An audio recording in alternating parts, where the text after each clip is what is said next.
जब पड़ता है सवालों का काल तब हम लेकर आते हैं प्रश्न का। आज बात बिहार की कर रहे हैं। बिहार विधानसभा चुनाव के नतीजों ने पूरे विपक्ष को झकझोर कर रख दिया है। नतीजों के पैटर्न को लेकर सबसे ज्यादा बेचैनी समाजवादी पार्टी के भीतर दिख रही है। आरजेडी के ज्यादातर यादव प्रत्याशी चुनाव हार गए। जेडी और बीजेपी के कई यादव प्रत्याशी बड़े नंबर से जीत हासिल करने में कामयाब रहे। बिहार में 2020 के चुनाव में यादवों की जो संख्या 55 थी वो 2025 में घटकर 28 रह गई। यानी बिहार विधानसभा में पिछली विधानसभा के मुकाबले इस विधानसभा में आधे यादव ही पहुंच सके। ऐसे में सवाल उठ रहा है कि यही ट्रेंड क्या यूपी में भी रहता है तो क्या होगा? इससे निपटने के लिए क्या समाजवादी पार्टी के पास कोई रणनीति है? पीडीए के फॉर्मूले पर चल रही एसपी क्या इसमें और धार देने की कोशिश करेगी? क्या इसी रणनीति के तहत बीएसपी सुप्रीमो और बीएसपी पर सीधे अटैक करने से बचने का फरमान जारी किया गया? बिहार के एसपी कार्यकर्ताओं को लग रहा है कि बिहार में महिलाओं के रुख को देखकर कहीं यूपी में भी चुनाव से ठीक पहले 5-10 हजार वाला खेल ना हो जाए। बीजेपी यहां पर भी ये दाव न चल दे। समाजवादी पार्टी के शीर्ष नेताओं ने अपने प्रवक्ताओं से कहा कि वो बीएसपी और उसके सुप्रीमो मायावती पर कोई टिप्पणी ना करें। जानकारी से समाजवादी पार्टी की रणनीति का एक हिस्सा मान रहे हैं। बिहार में लालू प्रसाद यादव का दबदबा 90 के दशक से लेकर 2000 के मध्य तक था। उसी तरह यूपी में भी मुलायम सिंह यादव का परिवार हावी रहा। मौजूदा वक्त में भी अकेले मुलायम सिंह में ही 5 सांसद और 2 विधायक हैं। अखिलेश यादव भी ये बखूबी जानते हैं कि सिर्फ यादव और मुसलमानों से अब प्रदेश में ना तो सरकार चल सकती है और ना ही राजनीति चमकने वाली है। ऐसे में उन्होंने 2022 के चुनाव के बाद से पीडीए पर काम करना शुरू किया। इसका रिजल्ट भी उन्हें 2024 के लोकसभा चुनाव में देखने को मिला।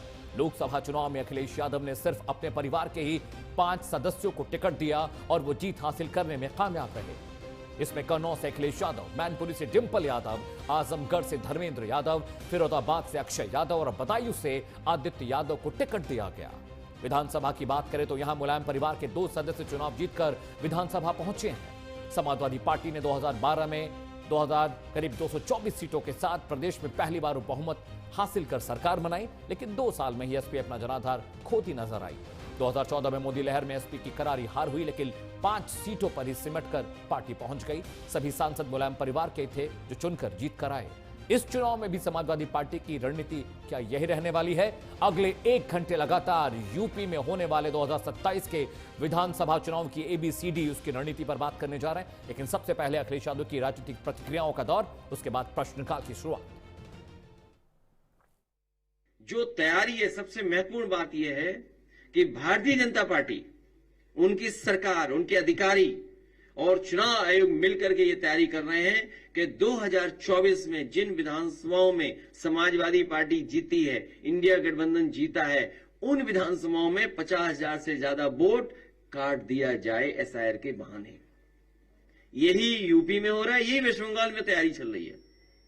इलेक्शन कमीशन ने कोई खास तैयारी नहीं की और जहां बीएलओ को ट्रेनिंग मिलनी चाहिए थी, बीएलओ को ट्रेनिंग भी नहीं मिली और फिर बीएलओ पे दबाव बनाया जा रहा है। अब बीएलओ खुद परेशान है,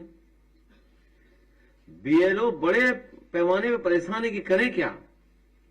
तो एक तो इलेक्शन कमीशन पॉलिटिकल पार्टीज को एसओपी जारी कर दे कि कैसे क्या करना है। हालांकि नियम बनाए हैं, फॉर्म है, लेकिन फिर भी एक एसओपी जारी करें। और दूसरा, बीजेपी को पता है कि कब शादियां ज्यादा होती हैं, उसी समय ऐसा करा रहे हैं। इस समय वो है, सब बारातें शादियों में हैं। बताइए कितनी बारातें शादियां हैं, कार्ड हम देखें, इतने कार्ड आते हैं हमें। और इसी समय जानबूझ के किया जिससे कि यूपी में वोट कट जाए। हमारे पत्रकार साथी जो जानकारी दे रहे हैं, इसी तरह की जानकारी मिल रही है और समय समय पर हम लोगों ने आपके माध्यम से कहा है कि सरकार के अधिकारी भी भारतीय जनता पार्टी के पदाधिकारी बन गए हैं और पदाधिकारी की तरह काम कर रहे हैं। हमारे एक पत्रकार, बहुत जागरूक पत्रकार जो आगे बैठे हैं, उन्होंने अभी चीफ जस्टिस ऑफ इंडिया के बारे में कहा कि वो समय समय पर बुलडोजर का जो तरीका है, बुलडोजर संस्कृति के खिलाफ है। सोचिए चीफ जस्टिस का कहना कितनी बड़ी बात है। तो आपने अखिलेश यादव की प्रतिक्रिया सुन ली, प्रश्नकाल के सवाल भी सुन लीजिए। उसके बाद यही सवाल हम अपने पैनल से करेंगे। प्रश्नकाल में आज का सवाल नंबर 1 क्या है वो जान लीजिए। बिहार हार से इंडी गठबंधन की स्ट्रैटेजी क्या फेल हो गई है? यह बड़ा सवाल है जिस पर हम चर्चा करने वाले हैं प्रश्नकाल में। सवाल नंबर 2 जिस पर हम चर्चा करेंगे अपने पैनल के साथ कि दलित वोटों के सहारे क्या अब चुनाव नहीं जीता जा सकता? क्या स्ट्रैटेजी बदलने का वक्त आ गया है? क्या नई रणनीति को अब जगह देने की जरूरत है? प्रश्नकाल का सवाल नंबर 3, बीएसपी पर नरमी, क्या दलित वोटों के छिटकने का डर है जिसकी वजह से अखिलेश यादव ने तमाम प्रवक्ताओं को यह कहा है कि भाई बीएसपी पर कटाक्ष नहीं करना है? प्रश्नकाल का सवाल नंबर 4, राहुल इंडी गठबंधन को मजबूत करने में फेल हुए तो अब आगे क्या होगा? कैसे वो कांग्रेस की ओर से लीड कर पाएंगे इंडी गठबंधन को? और प्रश्नकाल का सवाल नंबर 5, क्या अखिलेश बाबू इंडी गठबंधन के नए पोस्टर बॉय बनने जा रहे हैं? इन तमाम सवालों पर हम चर्चा करेंगे अगले घंटे लगातार। यूपी की रणनीति पर भी बातचीत होगी, पीडीए पास या फेल इस पर भी चर्चा करेंगे। लेकिन एक बड़ा पैनल मेरे साथ जुड़ा जिसके साथ अब चर्चा को आगे बढ़ाएंगे। स्वागत कीजिए चंद्रमोहन चौबे जी का, प्रवक्ता है भारतीय जनता पार्टी के। चंद्रमोहन जी बहुत बहुत स्वागत है आपका। कपीश श्रीवास्तव आपको तस्वीरों में दिख रहे हैं, समाजवादी पार्टी का पक्ष रखेंगे, आपका भी बहुत बहुत स्वागत है। विजय पांडे साहब मेरे साथ है, प्रवक्ता है कांग्रेस पार्टी के, आपका बहुत बहुत स्वागत है। निरंजन पोद्दार मेरे साथ हैं, इज पॉलिटिकल एनालिस्ट, राजनीतिक विश्लेषक हैं। पोद्दार साहब बहुत बहुत स्वागत है प्रश्नकाल में आपका। सबसे पहला सवाल मैं कपीश श्रीवास्तव जी से करने जा रहा हूं, समाजवादी पार्टी के प्रवक्ता हैं। कपीश जी, जिस तरह की स्ट्रैटेजी पर अब आप लोग काम करने के लिए आ रहे हैं, बिहार में बहुत करारी हार हुई और बिहार में जो स्ट्रैटेजी थी कि यादव मुस्लिम वोट बैंक इंटैक्ट है महागठबंधन के लिए, तेजस्वी यादव के लिए, लेकिन वो इंटैक्ट रह नहीं पाया। जिस तरह का मैंडेट, जिस तरह का जनाधार, जिस तरह की बंपर वोटिंग हुई है, उससे अब ये चीजें फेल होती दिखी। अखिलेश यादव जिस रणनीति पर अब काम कर रहे हैं उससे ऐसा लग रहा है कि सिर्फ पीडीए वाला मामला नहीं है, वो चाहते हैं कि सर्वधर्म संभाव वाला माहौल हो, कि समाजवादी पार्टी हर जाति, हर धर्म, हर कौम की पार्टी है। और ये वाला जो एंगल नया नया है कि बीएसपी पर हमला नहीं करना है, ये क्या है जरा समझाइएगा, क्योंकि जिस तरह से महागठबंधन की हार हुई है मुझे लगता है सारी स्ट्रैटेजी फेल हो गई है। कपीश श्रीवास्तव। पहली बात तो अमित भाई जी, आवाज आपको मिल रही है? जी बिल्कुल सुन पा रहा हूं। आवाज आ रही? जी बिल्कुल सुन पा रहा हूं, बताएं। जी अमित भाई, बहुत स्पष्ट सी बात है, बिहार में इंडिया गठबंधन की हार नहीं हुई, लूट तंत्र की जीत हुई। और अभी आप जो एडिटोरियल पढ़ रहे थे अपने एंकरिंग में, मैं हतप्रभ हूं कि जिस लोकतंत्र का चौथा स्तंभ मीडिया को कहा गया है, वो भी आज चुनाव आयोग के उन नियमों के खिलाफ खड़ा है और ना उनसे क्वेरी है कि भैया इलेक्शन के समय में कोई 10,000 रुपया आप इलेक्शन के साथ बांट रहे हो हर शुक्रवार को। ये जो संहिता है उसके विरुद्ध है, पढ़ रहे हैं आप। और अगर इन पर आप प्रश्न नहीं उठाते हैं और वोटों की खरीद फरोख्त सरकार को दे देते हैं, जो 14,000 करोड़ रुपए बकायदा विश्व बैंक से कर्ज लेके यही काम कर रही है बिहार में, रिपोर्ट पढ़ लें आप। तो मुझे बता दीजिए, ये क्या फेयर है इलेक्शन? आपके संविधान में क्या कहा गया है कि जो इलेक्शंस होंगे वो फेयर होंगे? एक सरकार को वोट खरीदने की ताकत चुनाव आयोग दे रहा और चुनाव आयोग मौन है। और अभी हो सकता है आप कह दें या हमारा कोई मित्र कह देगा कि आप सुप्रीम कोर्ट चले जाइए। चले जाएंगे तो क्या चुनाव रद्द हो जाएगा क्या? आज तक हुआ है कि 5 साल तक ऐसे लपेटा में रहते रहिए। मैं सिर्फ एक छोटी सी बात कह रहा हूं, हर चीज के लिए आप अदालत पे फांसी जाना है तो क्या सरकार केवल लोगों के अधिकारों का हनन करने के लिए बनी? अब मैं दूसरी बात आपको कह दूं, जो उत्तर प्रदेश में एसआईआर हो रहा है, अमित भाई इसलिए कह रहे हैं कि पहली चीज तो ये कि ये इसका एसआईआर बिहार से थोड़ा अलग है, और दूसरी बात, जो चुनाव आयोग ने ये बात कही कि हम एसआईआर से पहले अपने बीएलओ और यहां तक कि राजनीतिक दलों के जो बीएलए हैं उनको ट्रेनिंग देंगे। राइट। अमित भाई, मुझे सिर्फ ये आप भारतीय जनता पार्टी से पूछ लीजिए कि वो ट्रेनिंग कब दी गई और कोई एक सर्टिफिकेट निर्गत किए गए हो किसी भी तहसील से, तो जरा हमें दिखा दें। अर्थात जो बीएलओ हैं वो हमारे सबसे ज्यादा 80% उसमें आंगनबाड़ी कार्यकर्त्री हैं, जो सिंपल इंटरमीडिएट हैं, उनकी कोई कंप्यूटर की ट्रेनिंग नहीं है। और मान लीजिए मैं ही एडवोकेट हूं, मैं एक केस प्लीड करना जानता हूं लेकिन मैं कंप्यूटर का जानकार नहीं हूं जी। तो मुझे आप कहेंगे जरा अपलोड कर दीजिए, तो मैं तो नहीं कर पाऊंगा अपने ऐप पर। ये सारी दिक्कतें हैं। और एक हफ्ते तक किसी भी बीएलओ के पास कोई फॉर्म नहीं था, ना वो बांटने की जहमत कर सका, क्योंकि उसके पास था ही नहीं। पूछने पर भी लोग कहते थे भाई अभी मिला नहीं है, मिलेगा तो। और 2 सेट की जगह आज भी एक ही फॉर्म दिया जा रहा है और कोई रिसीविंग बीएलओ नहीं ले रहा। और जब प्रेशर बन रहा है चुनाव आयोग का हमारे जिलाधिकारियों पे या उनके निर्वाचन तंत्र पे जी, तो ये लोग बीएलओस को धमका रहे हैं कि भाई ऐसा है, आप अपना खाली वो फॉर्म का ऊपर फिल इन द ब्लैंक्स करके अपलोड कर दो जी। और उससे पहले इन्होंने क्या किया कि आप देखें इनका ऐप खोल करके, उत्तर प्रदेश में प्रत्येक जिलों में 99% के करीब में फॉर्म बांटे जा चुके हैं। नहीं कपीश जी, मेरा सवाल स्ट्रैटेजी को लेकर भी था कि बीएसपी को लेकर जो स्ट्रैटेजी है और अब आप लोग जो इंटैक्ट हो रहे हैं, पीडीए के फेल्योर का एक पूरा खाका है कि पीडीए काम नहीं कर पाया। विधानसभा चुनाव जो आप लोग हारे थे मोदी के बीच। पहली चीज तो ये है जी कि कहीं आप चुनाव तब लड़ते हैं जब आप निष्पक्षता के भाव पे हो। राइट। हमें आप बता दें, आप लर्नेड पत्रकार हैं, मैं एकदम खुले कह रहा हूं, क्योंकि मैंने आपकी बोलने की स्टाइल आपकी को परखा है, इसलिए कह रहा हूं। मुझे सिर्फ एक बात आप बता दीजिए, बिहार में 10 इनके मंत्री ऐसे हैं जिसमें 2 डिप्टी मुख्यमंत्री, राइट, जो 1,21,400 से लेके 800 में चुनाव जीत रहे हैं। इनके 15 ऐसे मंत्री हैं जो 1 के बाद 00 यानी 1 लाख के बाद समथिंग वोटों से जीते हैं। तो मुझे बताइए, इत्तेफाक एक बार हो सकता है? इतने इत्तेफाक और उस पर भी प्रश्न अगर कर दो तो ये देशद्रोही है, ये लोकतंत्र के विरोधी है। आप आरएसएस के 272 लोगों को भला खड़ा होकर के आप ये कह लें कि बड़े भारी अधिकारी रहे हैं, लोकतंत्र की हत्या करने के लिए अधिकारी हैं। ये क्यों नहीं बताते कि 10,000 रुपए आप कैसे चुनाव के दौरान दिए और चुनाव आयोग मौन बना रहा? ये गांधी जी के 3 बंदर क्या चुनाव आयोग के लिए ही थे क्या? तो जहां निष्पक्षता ही नहीं है वहां आप चुनाव कहां लड़ रहे हैं? कपिल जी आप साथ रहिएगा कि छूट मिली हुई है, वो डकैती डाल रहे हैं। ठीक है Kapil ji, stay with me, I will come to you. और जहां तक बीएसपी का सवाल है, देखिए समाजवादी पार्टी की लड़ाई बीएसपी से नहीं है, समाजवादी पार्टी की लड़ाई भारतीय जनता पार्टी से और उसके गठबंधन से। ये नैरेटिव कपिल क्योंकि जो लोकतंत्र, ये वाला नैरेटिव बदला है, थोड़ा सा नैरेटिव बदला है ये वाला। ठीक है, प्लीज स्टे विथ मी। बिल्कुल नहीं, कोई नैरेटिव। ठीक है, मैं बीजेपी के पास जा रहा हूं। कपिल भाई please stay with me, please stay with me, I will come to you, please stay with me. Chandramohan Choubey ji, देखिए बिहार में जो करारी हार हुई है, अखिलेश यादव एक मंझे हुए पॉलिटिशियन हैं और उनकी लेगेसी है।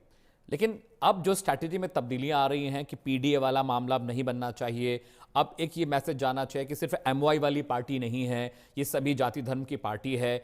ये कहा गया कि बीएसपी पर अटैक नहीं करना, क्योंकि सीधा सीधा मतलब ये है कि दलित वोटे, अगर आप बीएसपी पर, मायावती पर अटैक करते हैं तो दलित वोट छिटकता है, क्योंकि जो दलित हैं, जो ओबीसी हैं, जो एससीज हैं, वो मायावती और बीएसपी से बहुत कनेक्ट करते हैं। तो आप अगर ये सोच रहे हैं कि सो कॉल्ड एमवाई वोटर से आप सरकार बना लेंगे यूपी में, इट्स नेक्स्ट टू इम्पॉसिबल। मुस्लिम और यादव वोटर के जरिए सरकार तो कहीं भी नहीं बन सकती। और पीडीए वाला जो फॉर्मूला था वो कहीं ना कहीं थोड़ा फेल जरूर होता दिखाई दिया। और इसीलिए अब बीजेपी जिस बड़े लेवल पे जो मैसिव कैंपेन बीजेपी करती है, मैसिव तरीके से आप लोग पेनिट्रेशन करते हैं, और बिहार की जो जीत है वो भले एसआईआर कहा जा रहा हो कि वोट चोरी हो गई, और एसआईआर का मसला कांग्रेस भी उठाती रही है और बिहार में तमाम पार्टियां उठाती रही हैं, लेकिन मुझे लगता है कि जो वोटर्स है, मतदाता है, they are very known to things. वो अब समझते हैं कि किस नेता को वोट करना है, कैसे वोट करना है, कहां वोट करना है। यूपी में मुझे लगता है अखिलेश यादव अब ये बात समझ चुके हैं कि पुरानी स्ट्रैटेजी पर काम तो नहीं करना होगा। कांग्रेस के साथ तो वो जाने वाले नहीं है, ये बिल्कुल समझ में आ गया। कांग्रेस, बिहार में जो बेड़ा गर्क कांग्रेस का हुआ है, नंबर्स में बताना नहीं चाहता, लेकिन मुझे लगता है कि स्वतंत्र रूप से लड़ाई का वक्त आ गया समाजवादी पार्टी के लिए, और बीजेपी से लड़ने के लिए एक नई स्ट्रैटेजी बनानी पड़ेगी। पुराना वाला फॉर्मूला काम नहीं आएगा। चंद्रमोहन चौबे जी। अमित जी, स्ट्रेटजी बनाना किसी भी राजनीतिक दल का ये उसका अपना अधिकार है, राइट सर। और उसी अधिकार के रूप में वो अपना चिंतन मनन करती है और फिर वो जनता के बीच में जाती है, अपनी बात करती है। समाजवादी पार्टी हो, चाहे कांग्रेस हो, चाहे बीएसपी हो, कोई भी उसके लिए स्वतंत्र होता है। लेकिन एक बात है अमित जी, चाहे कोई भी दल हो, जनता के बीच में उसको जानना पड़ेगा, तो जनता के बीच में जनता के मन की बात करनी पड़ेगी। जो जनगण है ना, उसके मन की बात करनी पड़ेगी। जनगण का मन, हमें बिल्कुल सही बात।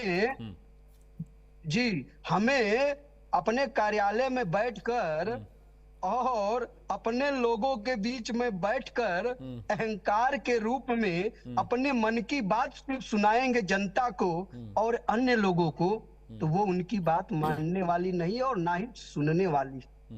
बिहार में आपने देखा होगा कि जिस प्रकार के अहंकारी लोग थे, जिस प्रकार मैं वाले लोग थे, जिस प्रकार अपने आप को, अपनी ही बात को सिर्फ कहने वाले थे, किसी और की बात को सुनना नहीं था, सिर्फ नकारात्मक राजनीति करना था, सिर्फ निराशावादी राजनीति जो करने वाले लोग हैं, चाहे वो कोई भी किसी भी दल के लोग हैं, उनको जनता पसंद नहीं करेगी। अमित जी, आप ही हैं अमित जी, आप अपने परिवार में ले लीजिए या हम भी अपने परिवार में ले लेते हैं। यदि कोई परिवार का सदस्य सिर्फ हर वक्त नकारात्मक बात करता है, निराशावादी बात करता है, तो परिवार के लोग भी उससे नाराज हो जाते हैं और चाहते कि जल्दी से ये घर से बाहर निकले, ये जाए। ये रहता है तो घर में निराशा का वातावरण पैदा कर रहता है। तो अमित जी, इस समय वर्तमान जो इंडी गठबंधन है अमित जी, वो नकारात्मकता से भरा हुआ है, निराशावादी है, वो भ्रमित है, वो डरा हुआ है, वो सहमा हुआ है। आज अखिलेश जी का अगर आपने बयान सुना होगा तो कहीं से इनके बयान में सकारात्मकता था। आज भी ये जानते क्या कर रहे हैं, नकारात्मक माहौल बना रहे हैं, निराशावादी माहौल बना रहे हैं। जो लोग लाइन में लगकर कई कई घंटे वोट देते हैं, जो मतदाता अपना मतदान में अपना नाम जुड़वाता है, वो लाइन में लगकर जाता है वोट देने, उसको कि क्या क्या अनाप शनाप बोल रहे हैं, कह रहे हैं कहीं डरा दिया गया, कहीं वोट काट दिया गया, कहीं वोट खरीद लिया गया। अरे अभी भी जागो, 24 में झूठ भ्रम अफवाह फैलाए थे इंडी गठबंधन वालों ने, लेकिन 24 के बाद इसी उत्तर प्रदेश में भी इन्होंने भ्रम फैलाया था, अफवाह फैलाया था अमित जी। लेकिन जनता जनार्दन ने 6 महीने बाद 10 उपचुनाव हुए, 10 में से 8 सीटें भारतीय जनता पार्टी जीती। और सुनिए अमित जी, उसके बाद महाराष्ट्र हम जीते, हरियाणा जीते, दिल्ली जीते और अब हम बिहार जीते हैं। इन सबका संदेश स्पष्ट है अमित जी कि आप सकारात्मक बात करिए, आप निराशावादी बातें बंद करिए, जनता से जुड़े मुद्दे उठाइए, रोजगार की बात करिए, विकास की बात करिए, सड़क की बात करिए, स्वास्थ्य की बात करिए, शिक्षा की बात करिए। अब आप सोचोगे कि परिवार में बैठकर और ट्वीट झूठ भ्रम अफवाह फैलाओगे तो जनता आपको इसी तरह जवाब देगी अपने वोट के माध्यम से। ठीक है चंद्रमोहन चौधरी, मुझे कांग्रेस के पास जाना है, कबीर जी वक्त नहीं दे रहा हूं आपको, ठीक है 10 सेकंड दे रहा हूं। ठीक बोलिए कबीर जी। माननीय मित्र हमारे चौबे जी केवल लच्छेदार लंपेट रहे हैं। इनसे मैंने 2 चीजें पूछी कि मॉडल कोड ऑफ कंडक्ट चुनाव आयोग का क्या कहता है कि क्या आप इलेक्शन के दौरान पैसे बांट सकते हैं, और अगर आपने 1.5 साल पहले कोई फैसला किया था तो आपने उस समय क्यों नहीं दिया, क्यों इलेक्शन के दौरान दे रहे हैं? इलेक्शन के पहले नहीं, इलेक्शन के दौरान।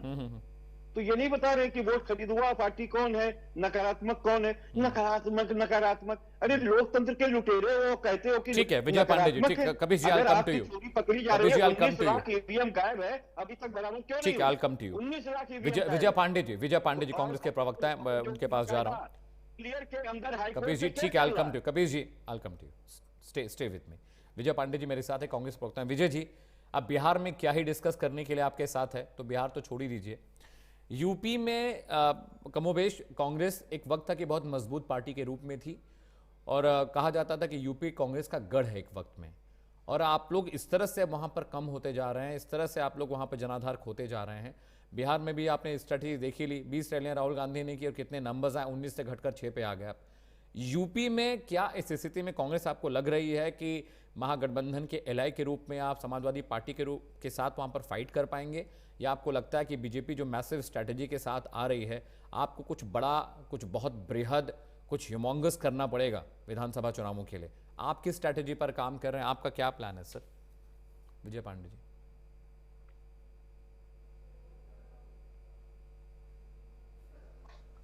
अमित जी, मैं सुन रहा था दोनों दोनों प्रवक्ताओं को, कपीश भाई को, चंद्रमोहन जी को। चंद्रमोहन जी ने अच्छा भाषण दिया, मैंने सुना। मैं आपसे बिहार पे भी आपने कहा कि बिहार पे क्या ही बात है, मैं लेकिन बिहार पे बात है। बिहार का चुनाव शुरू हुआ और बिहार का चुनाव संपन्न भी हुआ, और इस पूरे चुनाव में आपने चुनाव आयोग की भूमिका पे सवाल के जवाब पे ऐसा लगता है जैसे चुनाव आयोग से सवाल करने पे भारतीय जनता पार्टी चुनाव आयोग की अपॉइंटेड प्रवक्ता है। सवाल चुनाव आयोग से करते हैं, जवाब भारतीय जनता पार्टी से आता है। हम पूछ रहे हैं चुनाव आयोग से कि आप ऐसा क्यों नहीं कर रहे, भारतीय जनता पार्टी के प्रवक्ता उसके जवाब दे रहे हैं। अरे भाई, चुनाव आयोग भी तो जवाब दे सकता है। आज तक चुनाव आयोग का कोई ऐसा जवाब नहीं आया जो संतोषजनक हो। चुनाव आयोग से अपेक्षा की जाती है कि फ्री एंड फेयर इलेक्शन कराए, उसको छोड़ के चुनाव आयोग सब करता है। फेयर इलेक्शन के पे कराने की बात को छोड़ के चुनाव आयोग के पास सारी बात है। वो महिलाओं की निजता की बात करेगा, वो कहेगा कि नहीं साहब, वो 45 दिन में हमें, अब बताइए, चुनाव के थोड़े कुछ दिन पहले ही चुनाव आयोग फैसला लेता है कि नहीं, अब हम जो वीडियो फुटेज है वोटिंग की, वो हम अब सिर्फ 45 दिन तक रखेंगे। क्या भारतीय जनता पार्टी के लोगों को ये बात नहीं समझ में आ रही? या आपके माध्यम से मैं देश को बताना चाहता हूं कि चुनाव आयोग ने जिस तरीके के पिछले 3-4 महीनों में फैसले लिए हैं, वो सीधे सीधे भारतीय जनता पार्टी को लाभ पहुंचाने के और उसकी कारगुजारियों पे अपनी आवाज को, अपनी आंखों को बंद करने के फैसले हैं। वो हम सबने देखा, पूरा बिहार चुनाव उसका गवाह है। मैं आपसे अमित जी एक बात और करना चाहता हूं। उत्तर प्रदेश का लोकसभा चुनाव अभी कुछ दिन पहले हुआ, बिहार में भी लोकसभा चुनाव था। बिहार के नतीजे और उत्तर प्रदेश के नतीजों में बहुत फर्क था। उत्तर प्रदेश में भारतीय जनता पार्टी सिमट गई, बिहार में लगभग बदस्तूर, मतलब पिछला वाला रिजल्ट ही लगभग, और कांग्रेस के पास 4 सीटें आरजेडी के पास थी और बाकी भारतीय जनता पार्टी के पास थी, सबसे बड़ी पार्टी थी। उत्तर प्रदेश में यह फर्क था। उत्तर प्रदेश का सिनारियो बिहार के सिनारियो से एकदम मैच नहीं किया जा सकता। ये जो माई की बात आपने लिखी, MY समीकरण, ये उत्तर प्रदेश में उस तरह से कभी नहीं रहा जैसा बिहार में रहा। बिहार में कह सकते हैं आपकी, बिहार में लालू जी का बड़ा समीकरण MY समीकरण था, वहां दलितों की और भी पार्टी है। यूपी में MY समीकरण नहीं था। बिल्कुल, मैं बिल्कुल आपसे कह रहा हूं, मैं आपसे सीट वाइज भी चर्चा कर लूंगा कि बहुत सारी ऐसी सीटें ट्रेडिशनली जो है समाजवादी पार्टी के पास रही हैं, जिन पे MY समीकरण उस तरह से लागू नहीं होता, फिर भी रही हैं। उत्तर प्रदेश में जातियों का समीकरण वैसा नहीं है जिस तरीके का बिहार में। उत्तर प्रदेश की जनता बहुत सारे और मुद्दों पर भी वोट देती है, और आपने लोकसभा चुनाव में वैसा रिजल्ट देखा भी है। कानपुर में आपने देखा होगा कि बहुत कम मार्जिन से हम लोग हार गए। महाराजगंज हम लोग बहुत कम मार्जिन से हार गए। वो भी हारे क्यों, आपको पता ही है। मैं इस बारे में और डिटेल में नहीं जाऊंगा, सबको पता है लोकसभा चुनाव के बारे में, बात हमने बहुत चर्चा की है। मैं आपसे सिर्फ दूसरी बात, एक और बात कह रहा हूं। भारतीय जनता पार्टी अभी क्या कर रही है, वो एक एजेंडा, एक नैरेटिव सेट करने की कोशिश कर रही है। वो नैरेटिव सेट कर रही है कि जैसे बिहार में किया, माननीय नरेंद्र मोदी जी बिहार जाते हैं, सबसे पहले वो अलायंस को अटैक करते हैं, अलायंस को डिवाइड करने की कोशिश करते हैं। वो कोई भी राजनीतिक दल करेगा, लेकिन उनकी भाषा का स्तर, कांग्रेस की कनपटी पे कट्टा लगाकर मुख्यमंत्री का नाम घोषित करा लिया गया, उनका ये बात। और हमने अपने अलायंस पार्टनर को पूरी फ्रीडम दी एजेंडा डिसाइड करने के लिए, उसको अपना मैनिफेस्टो डिसाइड करने के लिए। आपको तो पता ही होगा कि बिहार चुनाव में जो महागठबंधन का जो मैनिफेस्टो था, उसका नाम तेजस्वी प्रण था। वो कांग्रेस का मैनिफेस्टो नहीं था, वो तेजस्वी प्रण था। हम लोग हमेशा उनकी मदद की भूमिका में थे। अब उस पूरी हार का ठीकरा कांग्रेस के ऊपर तो नहीं आ सकता, लेकिन हाँ ठीक है, हम जिम्मेदारी लेते हैं कि हम लोग, लेकिन निराशावादी बात नहीं की। आप पूरे चुनाव में देखिएगा भाजपा का एजेंडा, यूपी की बात कर रहे हैं, यूपी पर क्या स्ट्रेटेजी? भाजपा नहीं, मैं यूपी पे भी आ रहा हूं, मैं यूपी पे आ रहा हूं, 1 मिनट दीजिए मुझे, मैं समराइज कर रहा हूं बिहार को। बिहार में जिस तरीके की भाषा का इस्तेमाल जो एनडीए अलायंस के लोगों ने किया, गठबंधन के लोगों ने किया, वो चाहे आप नीतीश कुमार के भाषण देख लीजिए, फिर भी वो तो अपने गवर्नेंस पे बात कर रहे थे थोड़ी बहुत, लेकिन आप भाजपा के सारे नेताओं की बात करिए, चाहे वो उत्तर प्रदेश के मुख्यमंत्री रहे हो, चाहे वो अमित शाह जी रहे हो, चाहे वो नरेंद्र मोदी जी रहे हो, सबने सिर्फ नेगेटिव बात की है। कभी कोई जंगल राज की बात कर रहा है, कोई बात कर रहा है, कोई डिवीजन की बात कर रहा है, कोई हिंदू मुस्लिम कर रहा है, कोई भी पॉजिटिव एजेंडे के साथ चुनाव नहीं लड़े। मैं सिर्फ आपसे एक बात कह रहा हूं, आप वहीं पर महागठबंधन के एजेंडे को उठाइए। बेरोजगार की बात थी, सुरक्षा की बात थी, महिलाओं की बात थी। ये बीजेपी में आशावादी एजेंडे पे लड़ रहे थे, ये निराशावादी। चंद्रमोहन चौबे जी, मुझे ब्रेक पर जाना है। देखिए विजय पांडे, यही तो विडंबना है कांग्रेस के साथ कि यूपी के लिए कोई योजना आपके पास नहीं, आप बिहार को डिस्कस कर रहे हैं पिछले 6 मिनट से। बिल्कुल है। मैंने पूछा कि यूपी पर आप क्या बातचीत करेंगे, 6 मिनट तक आप बिहार का गाना गाते रहे विजय भाई। मुझे लगा आप यूपी की स्ट्रैटेजी पर बात करेंगे। बिहार में आपके लिए करने के लिए कुछ नहीं था। तेजस्वी यादव ने 189 रैलियां की हैं सर, सुनिए, तेजस्वी यादव ने 189 रैलियां करके 35 पे सिमटी वो पार्टी, और आपको लगता है राहुल गांधी जी विजिटिंग फैकल्टी की तरह 20 रैलियां कर 19 से 29 हो जाएंगे, आपको ऐसा लग रहा होगा। एक ब्रेक के लिए जा रहा हूं, निरंजन पोद्दार मेरे साथ रहिएगा। प्रश्नकाल में वक्त एक ब्रेक का, लेकिन ब्रेक के बाद आएंगे तो निरंजन पोद्दार जो कि राजनीतिक विश्लेषक है, उनसे समझने जानने की कोशिश करेंगे कि यूपी में अब क्या होने वाला है। कांग्रेस का सुपड़ा और साफ होगा, क्या अखिलेश यादव स्ट्रैटेजी बदलकर कुछ काम कर पाएंगे, या बीजेपी एक बार फिर से झंडे गाड़ने वाली है। छोटा सा ब्रेक, प्रश्नकाल में तमाम सवाल बाकी हैं, जल्द लौट।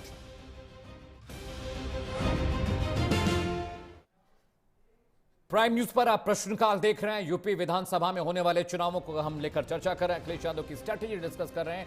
बीजेपी क्या करने वाली है, समाजवादी पार्टी के अलावा कांग्रेस के लिए क्या कुछ बचा है बीजेपी में। एक बड़ा पैनल मेरे साथ है, चंद्रमोहन चौबे मेरे साथ हैं, प्रवक्ता हैं बीजेपी के कपिल श्रीवास्तव जी मेरे साथ है, प्रवक्ता समाजवादी पार्टी के हैं विजय पांडे जी तस्वीर में आपको दिख रहे हैं, कांग्रेस का पक्ष रख रहे हैं। निरंजन पोद्दार मेरे साथ है, राजनीतिक विश्लेषक हैं। पोद्दार साहब, आपने तीनों प्रवक्ताओं की बातें सुन ली। कांग्रेस से मैंने यूपी का डिस्कशन किया, शुरुआत बिहार से हुई, बिहार में ही रह गए 6 मिनट में। कपिश भाई से मेरी बात हुई, मैंने उनसे यूपी की स्ट्रैटेजी बोली, उनकी आधी बातचीत पे बिहार ही रहा। अब स्ट्रैटेजी को लेकर, प्लानिंग को लेकर, तैयारी को लेकर मुझे लगता है अभी या तो प्रवक्ता तैयार होकर नहीं आए हैं, या तो मुझे लगता है कि जो इंपैक्ट था, जो तकलीफ थी बिहार की, वो मनन चिंतन से बाहर नहीं निकली है अभी तक। और यूपी में मुझे लगता है कि तैयारी अब तक तो शुरू हो जानी चाहिए थी। आपको क्या लगता है, ये जो पार्टीज हैं बीजेपी से टक्कर कैसे लेंगी, क्या होगा, कैसे चीज आगे बढ़ेगी? हाँ, देखिए अमित जी, सबसे पहले तो मैं निवेदन करना चाहूंगा कि जो मैं अपने मेरे जो स्वतंत्र विचार है वो मैं यहाँ रख रहा हूँ। वो किसी को प्रिय लगे अप्रिय लगे, कम से कम मेरी बात सुन ले, उसके बाद में सहमत होना असहमत होना आपकी अपनी, कोई बीच में नहीं बोलेगा। विवेकाधिकार। बात बताइए, कोई नहीं बोलेगा, बोलिए बीच में। देखिए अमित जी, अगर आप भारत के वर्तमान राजनीतिक डिस्कोर्स को आप देखेंगे तो आपको एक चीज समझ में आएगी कि जितने भी चुनाव हैं, मैं विशेषकर 2024 के लोकसभा चुनावों के बाद से बात करता हूं, और उसके बाद में लोकसभा चुनाव के बाद में जो जो चुनाव हुए, इनका जब मैं विश्लेषण करता हूं, मूल्यांकन करता हूं, तो मैं एक चीज देखता हूं कि अब जो चुनावों के अंदर जो चुनाव का परिणाम जो निर्धारित करता है, वो अंतिम 1 महीना परिणाम निर्धारित करता है। उससे पहले चुनाव का नैरेटिव क्या है, चुनाव का सेंटिमेंट्स क्या है, जनता के अंदर कौन आगे है कौन पीछे, ये सारी की सारी चीजें बेमानी हो जाती हैं। ये मैं इसलिए कह रहा हूं कि आपको पता होगा 16 मार्च 2024 को जब लोकसभा चुनावों की घोषणा हुई थी, उस समय भारतीय जनता पार्टी ऐसा लग रहा था कि अकेले चुनाव लड़ रही है, और उस समय चर्चा ये चल रही थी कि अब की बार 400 पार। और उनके जो विरोधी दल है वो भी ये नहीं कह रहे थे कि नहीं भारतीय जनता पार्टी 272 नहीं आएगी, वो भी ये कह रहे थे कि नहीं नहीं 400 तो नहीं आएंगे। बात को समझिएगा आप, कोई विश्लेषक, कोई आलोचक, कोई किसी के मुंह से ये बात नहीं थी कि 272 से नीचे रह जाएंगे। लेकिन 16 मार्च से लेकर के 4 जून के बीच में, यानी कि चुनाव के जो 7 चरण थे, इन चरणों के बीच के अंदर भारतीय जनता पार्टी कहीं ना कहीं संघर्ष करती हुई दिखाई दी, और 240 में जाते जाते हाफ गई। ऐसे ही अगर मैं बिहार की बात करूंगा तो आज के 3 महीने पहले बिहार चुनाव जो थे, वहां पे कहीं ना कहीं एनडीए जो गठबंधन है वो पीछे दिखाई दे रहा था और इंडिया गठबंधन आगे दिखाई दे रहा था। क्योंकि जिस तरीके से बिहार के अंदर बैक टू बैक पुल गिरे, जिस तरीके से लाइव मर्डर के वीडियो वायरल हुए, जिस तरीके से बाढ़ की विभीषिका थी, तमाम सारी चीजें एक एंटी इनकम्बेंसी ऐसा लग रहा था सर चढ़ के बोल रही है। लेकिन उसके अंदर उसके बाद में जिस तरीके से राजनीतिक दलों की अपनी डे टू डे बेसिस की जो स्ट्रेटेजी थी, उसने चुनाव बदल दिया और परिणाम सबके सामने। अब बात उत्तर प्रदेश की हम करते हैं। देखिए, वर्तमान रूप के अंदर अगर आप देखेंगे तो उत्तर प्रदेश के अंदर भी मुकाबला कहीं हमें दिखाई नहीं देता। लेकिन भारतीय जनता पार्टी को अगर कोई हराएगा तो भारतीय जनता पार्टी स्वयं हराएगी। इसके अंदर ना आप अखिलेश जी को कह सकते हैं, ना इसके अंदर आप पीडीए को कह सकते हैं, ना इसके अंदर किसी और चीज को कह सकते हैं। और 2024 के लोकसभा चुनाव में भी जो उत्तर प्रदेश के अंदर भारतीय जनता पार्टी को जो झटका लगा है, या यूं के भारतीय जनता पार्टी जो फिसली है, वो धड़ाम हुई, उसके पीछे भी कारण भारतीय जनता पार्टी ही थी। और वो ये इसलिए कह रहा हूं कि हमारे यहां कहा जाता है कि अहम और वहम किसी भी राजनीतिक दल के लिए, किसी भी संगठन के लिए, किसी भी व्यक्ति के लिए सबसे घातक बीमारी होती है। और 2024 के लोकसभा चुनाव में भी भारतीय जनता पार्टी अहम और वहम की बीमारी के साथ ग्रसित हो गई थी। और कहीं ना कहीं अब विधानसभा चुनाव 2027 की हम बात करें तो लगभग मेरे हिसाब से एक वर्ष का समय बचा है, क्योंकि 27 के जनवरी फरवरी में चुनाव हो जाएंगे और मेरे हिसाब से लगभग 6 महीने बाद में प्रदेश जो है वो चुनावी मोड में चला जाएगा। और भारतीय जनता पार्टी जिस आत्मविश्वास से लबरेज है वहां तक तो ठीक है, लेकिन ये जो अति आत्मविश्वास है ये कहीं ना कहीं ले डूबता है।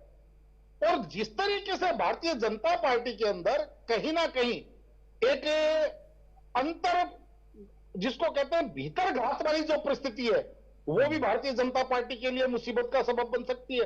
अन्यथा देखिए, जिस तरीके से विपक्षी दल है उन्होंने भारतीय जनता पार्टी को पूरी छूट दे रखी है जीतने की, क्योंकि उनकी नीति, उनकी रणनीति, उनका कथन, उनका वक्तव्य स्पष्ट कहता है कि भाई साहब 2027 नहीं, आप 2026 यानी कि 22 नवंबर 2025 को ही आप चुनाव जीत गए हो। क्योंकि जिस तरीके से बातें की जा रही है, मुझे एक बात बताइए कि अभी जिस तरीके से मैं देख रहा हूं तमाम राजनीतिक पार्टियां कह रही हैं कि 10,000 रुपए क्यों डाल दिए बिहार के अंदर, 10,000 रुपए डाल करके आपने वोट खरीद लिया। अरे आप जनता के, उसी जनता के सेंटिमेंट्स को हर्ट कर रहे हो जो जनता से आप वोट लेने जाओगे, उसी जनता को आप वोट बिकाऊ बता रहे हो जिस जनता से आप वोट मांगने जाओगे। जिस जनता ने 10,000 रुपए लेकर के आप कह रहे हो कि अपना वोट बेच दिया, वो जनता आपके पक्ष में कैसे आ जाएगी? ये तो एक तरह की उनको लांछित करने वाली बात होगी। और अगर मेरा ये मानना है अमित जी, अगर 10,000 रुपए के अंदर ही वोट बिका तो जो इंडिया गठबंधन को 1,83 लाख वोट मिले, क्या उनको 10,000 रुपए नहीं मिले थे? क्या उनको 1,100 रुपए पेंशन नहीं मिली थी? एग्जैक्टली तो फिर उन्होंने 10,000 लेकर एग्जैक्टली यही पॉइंट है। पोद्दार साहब please stay with me. Kapish ji आप कुछ कहना चाह रहे, उसके बाद मैं बीजेपी के पास जाऊं। Kapish Srivastava please go ahead. Amit भाई इतने हास्यास्पद बयान दे रहे हैं ये हमारे निरंजन पोद्दार साहब। हाँ, ये बहुत से डिबेट्स में मेरे साथ बैठे, उन्होंने पहले डिस्क्लेमर दे दिया था कि मेरी बात को अन्यथा न लिया जाए। नहीं, वो कोई बात नहीं है। डिस्क्लेमर देने का ये मतलब थोड़ी होता कि आप लोकतंत्र की हत्या में शामिल हो जाएंगे। इनसे पूछिए कि मॉरल कोड ऑफ कंडक्ट को फॉलो करना चाहिए या नहीं करना चाहिए। और जो संविधान में ये बात लिखी है कि निष्पक्ष चुनाव हो, जब ये मॉरल कोड ऑफ कंडक्ट है, जब ये नियम है कि आप कोई नई घोषणा की तो बात छोड़ दी, अगर पुरानी भी घोषणा है तो आपको काम रोक देना है। और आप हर शुक्रवार को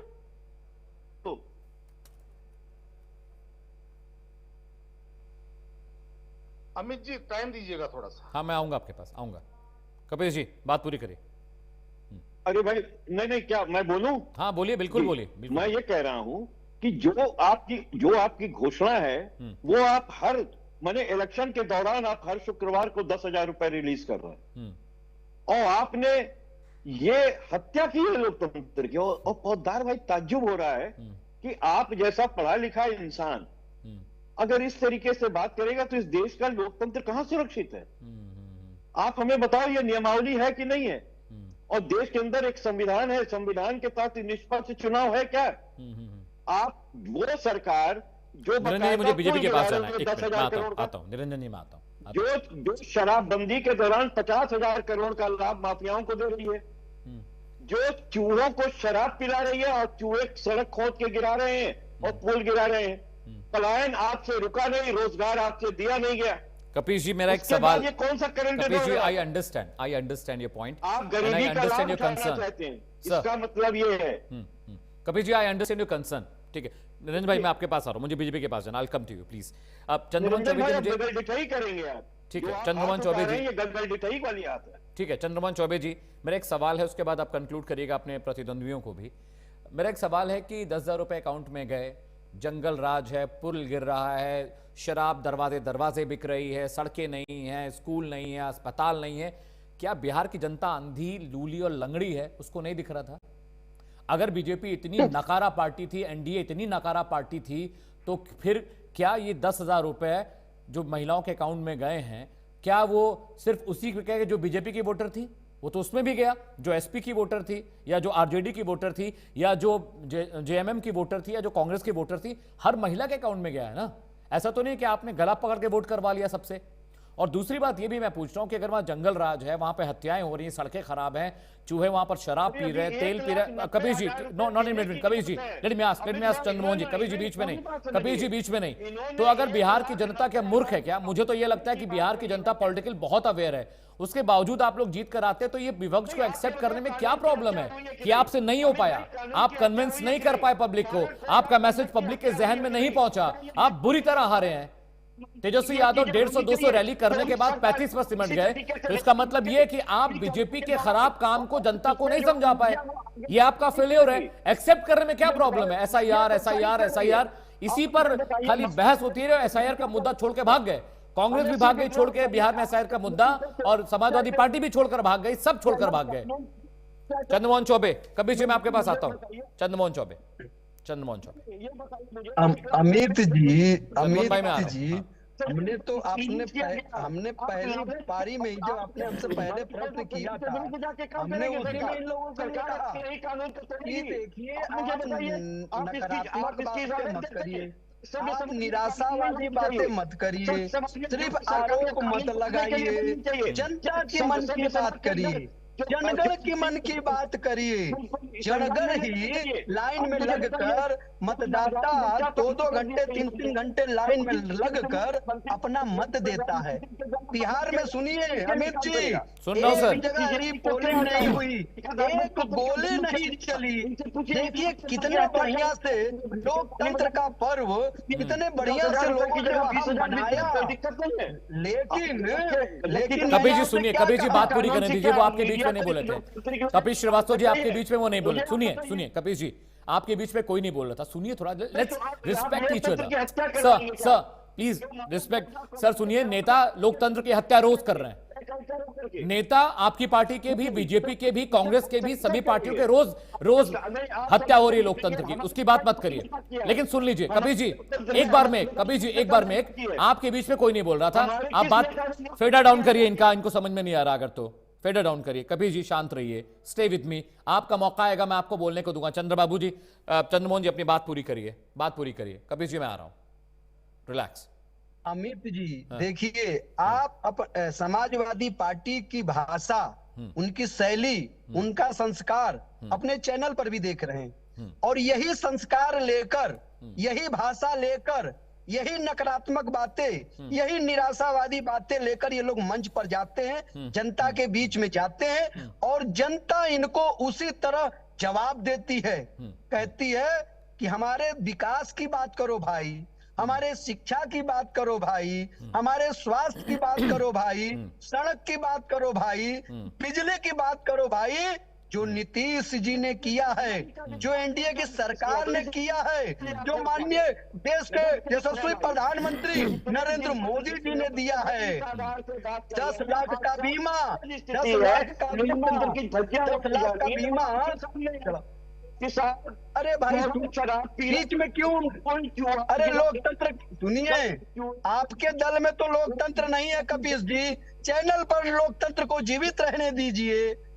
कपीस जी, हमें पता है कि आप लोग जो है सल्तनत कालीन सोच के शिकार हो, मुगल काल सोच के शिकार हो, और उसी से उत्पन्न हुए आपके शहजादे, चाहे कांग्रेस में हो, चाहे समाजवादी पार्टी में हो, चाहे तेजस्वी में हो, इन लोग लोकतंत्र को नहीं मानते। जिस प्रकार मुगल काल में अपने भाई को औरंगजेब ने दारा सिखों की हत्या की थी, उसी प्रकार अखिलेश यादव के अपने परिवार की, उसी प्रकार राहुल गांधी, वरुण गांधी की, उसी प्रकार तेजस्वी यादव ने अपने बड़े भाई तेज प्रताप यादव की, अपनी बहन रोहिणी यादव की हत्या की है। आप लोग लोकतंत्र को नहीं मानने वाले हो।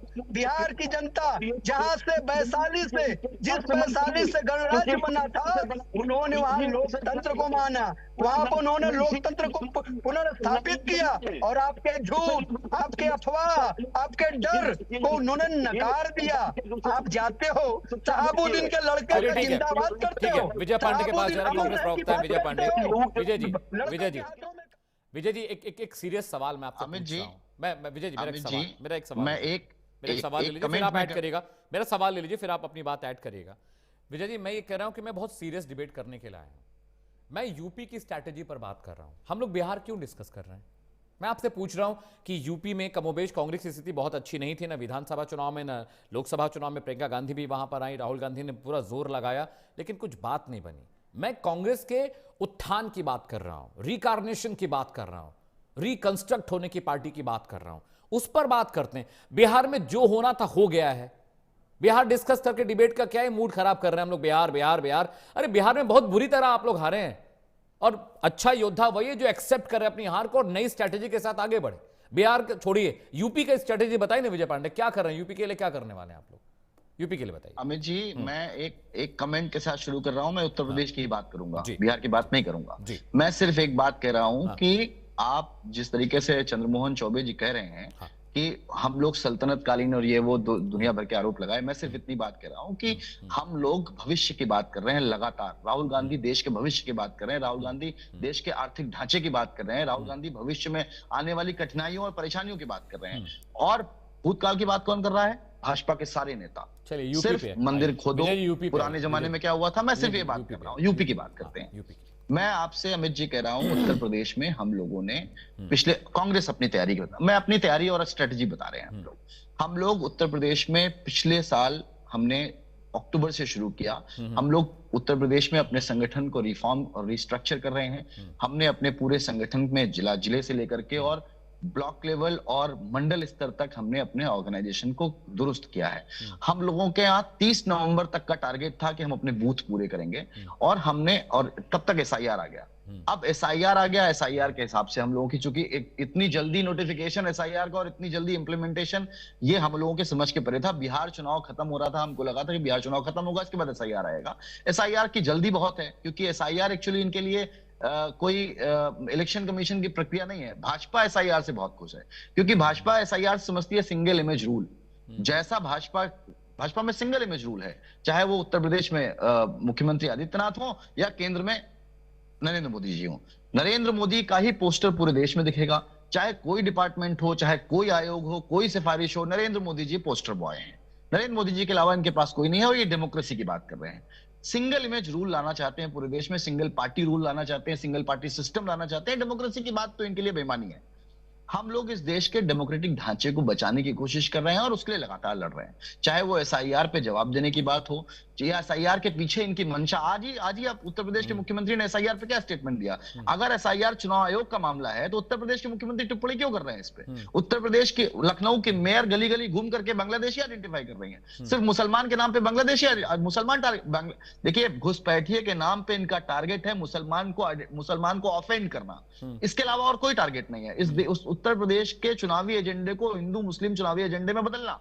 इनके पास विकास की कोई बात नहीं है। आखिर अगर एसआईआर में, आपसे सिर्फ एक सवाल पूछना, भाजपा के प्रवक्ता से पूछना चाहता हूं कि अगर एसआईआर चुनाव आयोग की इंटेंसिव प्रक्रिया है, अगर वो चुनाव आयोग वोटर लिस्ट करेक्ट करना चाहती है, तो भाजपा के मुख्यमंत्री का इस पे बयान क्यों आता है एसआईआर पे? चलिए जवाब देते हैं, मेरे पास 2 मिनट बचे हैं। विजय जी, मेरे पास सिर्फ 2 मिनट बचे हैं। चंद्रमोहन जी, आपको 1 मिनट दे रहा हूं, उसके बाद मुझे निरंजन जी के पास जाना है। 1 मिनट आपको, 50 सेकंड, फटाफट जवाब दीजिए चंद्रमोहन जी। नहीं अमित जी, ये बताइए एसआईआर से इतना डर क्यों है? और आप देख रहे हैं एसआईआर का नहीं, सवाल का जवाब दीजिए कि एसआईआर अगर इलेक्शन कमीशन का मुद्दा है तो मुख्यमंत्री इस पर क्यों बात कर रहे हैं? इस सवाल का जवाब चंद्रमोहन जी, घुमाइए नहीं, सीधा जवाब। अरे हम स्वागत कर रहे हैं इस बात का। इससे आप देख रहे हैं ना, बंगाल में बसीरहाट जिले जो बॉर्डर है बांग्लादेश पे, या 24 परगना में, आप देख रहे हैं ना बॉर्डर पे हिंदू मुस्लिम करने की अपॉर्चुनिटी बना रहे हैं। चंद्रमोहन जी जवाब दीजिए, आप इसे हिंदू मुस्लिम करने की अपॉर्चुनिटी बना रहे हैं, आप एसआईआर नहीं कर रहे हैं। एसआईआर पे आपकी भी जितनी जिम्मेदारी जितनी कांग्रेस की है, वो चुनाव आयोग का काम है। चंद्रमोहन जी नहीं चले गए हैं। नहीं चंद्रमोहन जी, चलिए ठीक है। निरंजन पोद्दार, लास्ट 50 सेकंड मेरे पास है, क्लोजिंग कमेंट चाहिए। Vijay ji, I am very sorry, I don't have time for the debate. Niranjan Poddar, closing comment 60 second. Niranjan ji, fast. हाँ, देखिए अमित जी, जिस तरीके से कपिश जी कह रहे थे, कपिश जी तो विधि विशेषज्ञ है, यानी कि ये तो कानून के उतने उससे ज्यादा जानकार हैं जितने हमारे पैनल में हम लोग जितने लोग बैठे हुए हैं सबसे ज्यादा। भाई साहब, जो ऑनगोइंग जितनी भी सरकारी जो योजनाएं हैं वो जनता तक पहुंचती हैं, चुनाव के दौरान भी पहुंचती हैं। जो पेंशनर हैं उनकी पेंशनें रुक नहीं जाती। जो हॉस्पिटल है उनके अंदर मेडिकल फैसिलिटी रुक नहीं जाती, जो भी ऑनगोइंग।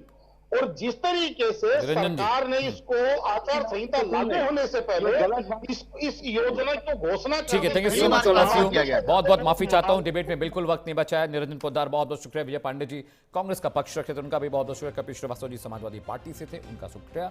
चंद्रमोहन चौबे बीजेपी की बात रख रहे थे, उनका भी बहुत बहुत शुक्रिया। देखिए 2027 में यूपी में विधानसभा चुनाव है और सबसे बड़ी बात यह है कि सबसे ज्यादा पॉलिटिकल स्ट्रेंथ, इंटैक्टेशन और जो मजबूती है वो यूपी में है, क्योंकि रास्ता वहीं से जाता है, चाहे लोकसभा हो चाहे विधानसभा हो। कांग्रेस की तैयारी के बारे में आपने डिबेट में देख लिया, समाजवादी पार्टी भी ढुलमुल रवैये से बात की, लेकिन बीजेपी इस बार स्ट्रैटेजी पर काम कर रही है। बिहार में उसकी स्ट्रैटेजी और उसकी प्लानिंग का असर आपको देखने को मिला। प्रश्नकाल में फिर से एक नए विषय पर हम सवाल करेंगे, क्योंकि जब पड़ जाता है सवालों का अकाल, हम लेकर आते हैं प्राइम न्यूज पर प्रश्नकाल। थोड़ा सा ब्रेक, जल्द लौट रहे, कहीं जाएगा नहीं, खबरें लगातार जारी है।